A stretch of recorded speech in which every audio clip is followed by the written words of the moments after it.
So, good morning guys. Dito tayo ngayon sa rooftop garden natin. So, papakita po natin yung ating update sa mga litos na itinanim natin noong January 2 or January 1. So, ngayon ay January 17. So, 17 days na, 16 days. So, ito na po yung status or yung itsura nung 15 days na litos namin na itinanim. Ito po ay organic.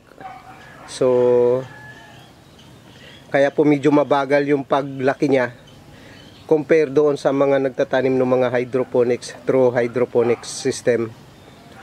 So, ito po ay ginagamitan lang po ng organic materials gaya ng taim baka, dumi ng baka or animal manure, cow manure,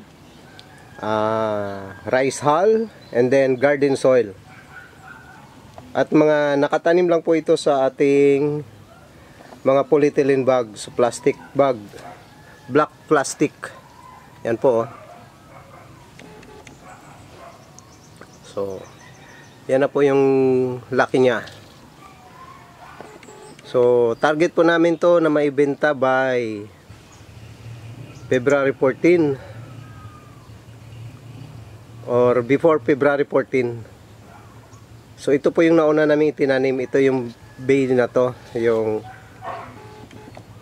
plat na yan. Yan po yung plat na yan yung nauna namin itinanim.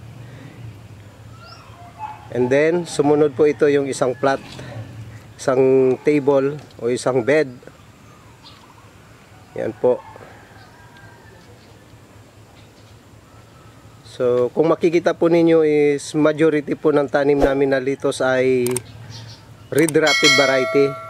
So, kasi po ito yung variety na to ng litos, hindi po siya mapait, malalaki, ang dahon, marami po siya magdahon. Compare po doon sa isang variety na naitanim namin na curly green, na konti ang dahon, matatangkad po siya. And then kahit medyo bata pa is may ramdam na kunting pait. Unlike po dito sa Red Rapid na to ay wala po itong pait.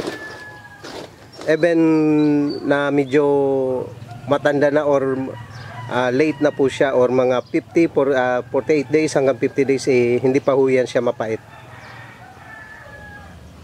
Then ito naman po yung pangatlong bed.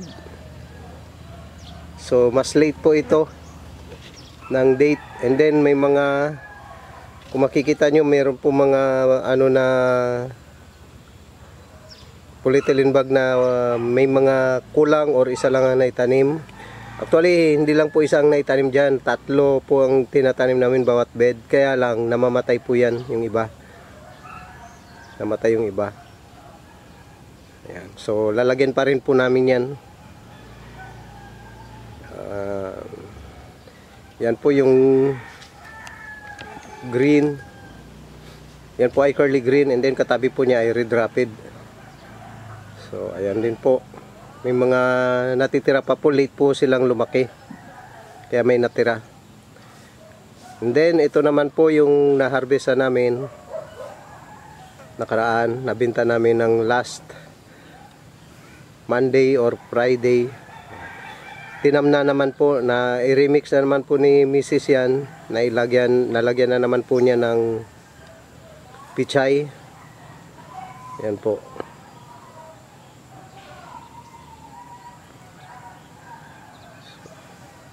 Ito po ay mga 3 days na na-transplant yung pichay.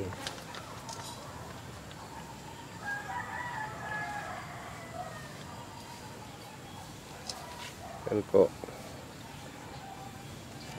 3 days pa lang po yan, medyo maganda na siya, recovered na po. Maganda po kasi kapag ganitong tag-init, ganitong maaraw, mga January hanggang March, maganda po magtanim ng pichay kasi ang pichay po ay kailangan niya po ay init. Hindi po siya maganda sa tagulan. Kaya po, kung titingnan natin, medyo mas maganda siya, mas mabulas ngayon. So yan po.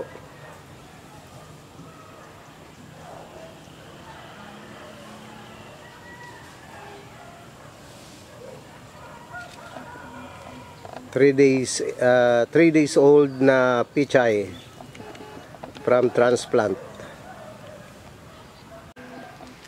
Ito naman po yung pichay namin ngayon na malalaki na, ready na for for selling or pwede na pong ibenta. So yan, sa mga gusto pong bumili, PM lang po.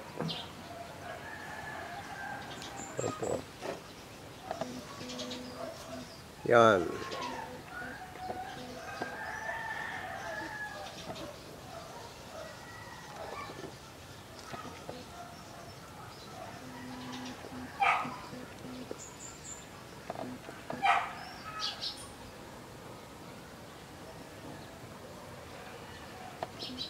Yan po yung pichay.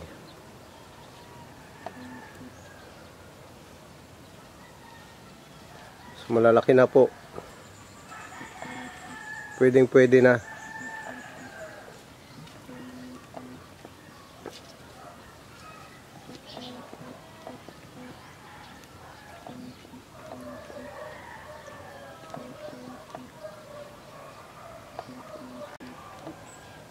So ito naman po, meron po naman tayong tanim na pipino.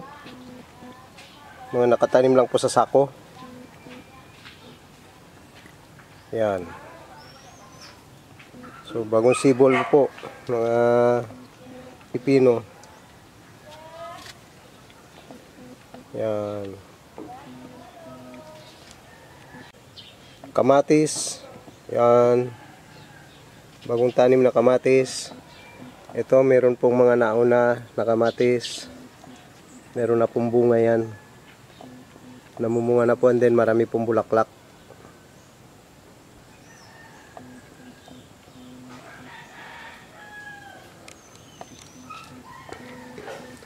Then meron po itong mga sumusunod na kamatis din, bagong transplant po yan. Mga 3 days na pong na-transplant yan. Yan.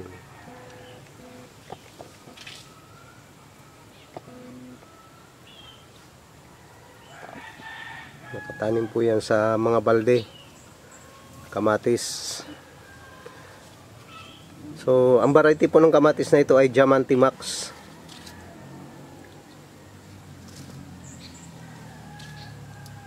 So, ayan.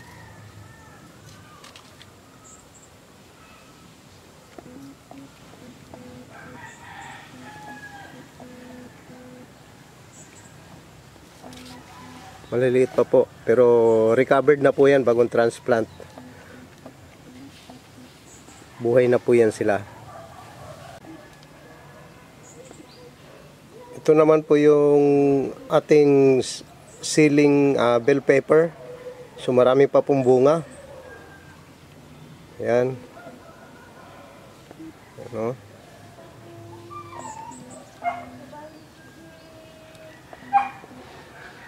Ayan po.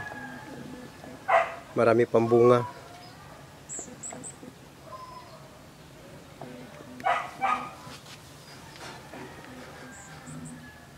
Ito, mga sili namin.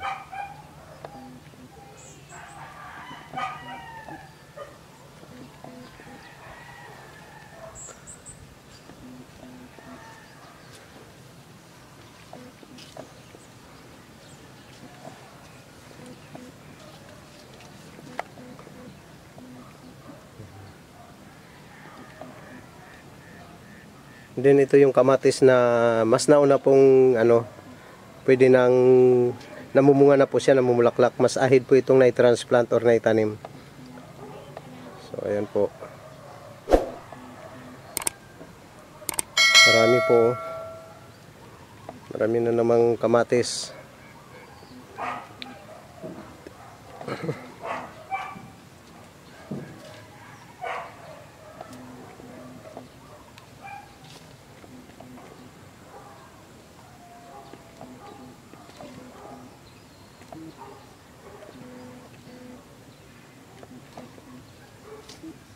So ito naman po yung isang puno na to ng kamatis is yung nauna po naming tinanim nung mga nakaraan pa, and then yung mga kasabayan po nito is pinutol na po ni Mrs.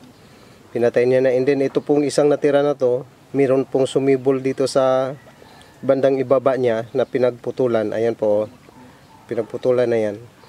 And then gumanda yung dahon, gumanda, sumibol, ayan, namunga po.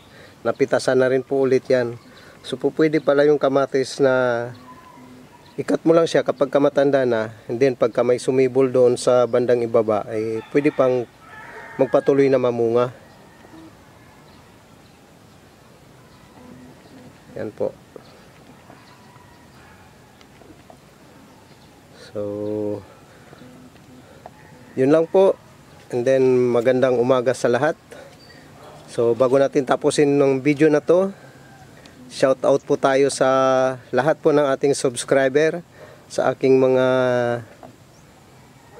kaibigan, sa aking classmate ng high school sa PNS or Palawan National School. Shout out po sa inyo, lalong lalo na po sa section ng care.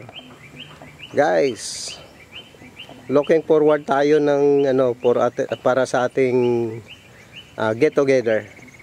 So sana lahat ng mga kaklase natin nung 4th year ay ma-contact natin, and then para tayo ay magkita-kita,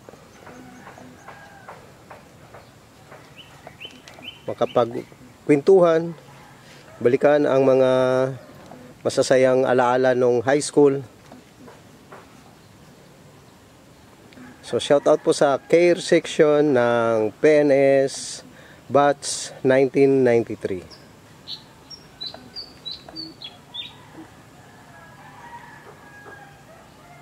So yun lang guys, magandang umaga and God bless.